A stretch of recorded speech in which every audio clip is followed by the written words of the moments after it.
अकोला दर्यापूर मार्गावर भीषण अपघात झाला। दुचाकीस्वाराला वाचवण्याच्या प्रयत्नात मजुरांना घेऊन जाणारा मिनी ट्रक रस्त्याच्या कडेला उलटला।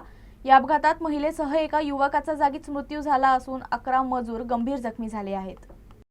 शनिवारी रात्री अकोला दर्यापूर रोडवर घुसर नजीक वीज उपकेंद्रावर हा अपघात घडला। दुचाकीस्वाराला वाचवताना मिनी ट्रक चालकाचे वाहनावरील नियंत्रण सुटले आणि ट्रक पलटी झाली। या अपघातात मुन्नीबाई जामेतकर आणि मनीष काजेतकर यांचा जागीच मृत्यू झाला, तर ट्रकमधील 11 मजूर गंभीर जखमी झाले असून त्यापैकी 3घांची प्रकृती चिंताजनक आहे। अपघाताची माहिती मिळताच वाहतूक शाखेचे प्रमुख मनोज बहुरे यांच्यासह वाहतूक पोलीस आणि आकोट फैल पोलीस घटनास्थळी दाखल झाले। जखमींना तातडीने बाहेर काढून उपचारासाठी अकोल्याकडे रवाना करण्यात आलं। हे सर्व मजूर कापूस वेचणी करून आपातापा इथं परत जात असल्याची माहिती आहे।